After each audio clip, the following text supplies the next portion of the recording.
This is the first video on the Sansa Clip. The first thing you'll notice about it is that its control device, this 5-way controller, is very similar to the control device on the Amazon Kindle, which hopefully you've already started playing with. In other words, this 5-button controller, which I know you couldn't see all that well in the Amazon Kindle videos, performs essentially the same function as this one.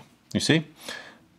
There's the central selection button, and then on top are the different directions you can move, usually a cursor, prior to selecting something. And we'll see how that works on the clip in a minute. So what comes with the clip? In the box for the clip, and here's the box, it's gotten a little damaged, but there's the box for the clip. You will see first a USB cable. I'm not even going to open it, but I've got a much longer one I'll demonstrate with here.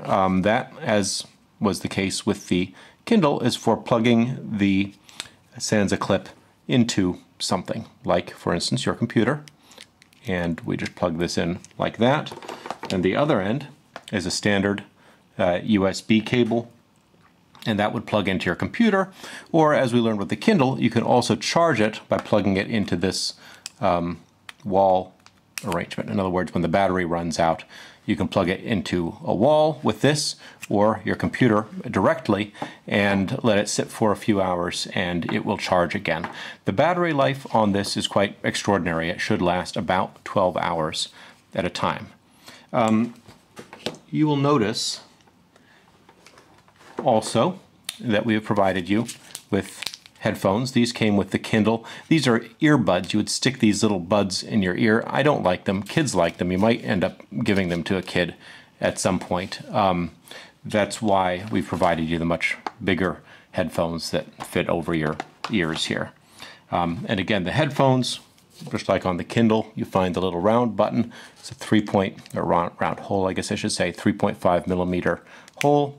And the headphones go in there.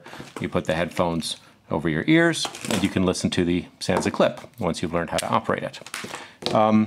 For purposes of this demonstration, I'm going to plug a speaker into this Sansa Clip. My speaker is this clock radio, which I'm going to focus on with the camera for a second, which actually will play what the sounds that come out of the clip as if you had them on your headphones. You can probably buy a device like this. This is the clock radio, which simply happens to have, let me show you, a 3.5 millimeter input on the back, and that allows you to plug a 3.5 millimeter cable from a device to the output.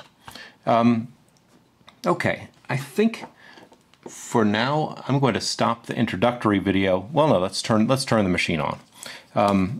There's the on button. Just press down on that, and you see the beginning greeting for the Sansa. And let's just do a quick run through the different buttons on the Sansa Clip. It will always start off on the last thing you were listening to. And on this we have a lot of music and also a good number of books that one can listen to, and I'll show you on a subsequent video how to find them. But let's just say you want to start over, you want to get away from what you were listening to and look at the contents of the device in its entirety. You press this button, the home button. In that case, I seem to have to press it twice. Sometimes that's the way it happens. And you get the beginning display. It says music here. That's one of 5 menu items, and of course it doesn't stay. This is, I wouldn't say a lot more difficult than the Kindle, but it seems a little less stable. It always wants to do things. I think these are designed with very young people in mind. But if you ever lose a screen, you can always press home to get back where you're going. There, the first home got me the light that reminds me that I'm listening to that song. Second home gets me here, and maybe that's good if you accidentally pressed home, that it gets you back where you were going to go. Up here, and I know it's going to flip again, that's the battery life. We've got about half the battery life left. I'll charge it before I send it. And remember I said this music was one of 5 menu items. We'll look at the other ones briefly before moving to the next video. Music, slot radio, radio, Sprach In other words, that's recording. You can record your own voice. And then settings, Einstellung, I think that says. We're not going to look at it. And this is a menu. Obviously, the screen's very small, so you'll only see one menu item at a time. But you can see, no matter which way I go, up or down, we just scroll through those same 5 things. The selection you'll most often make will be music, because that's where all the content, even the audio books, are. But I'll show you how to use the other ones. To select something, you would simply press down here, select. And we'll go into this in the next video.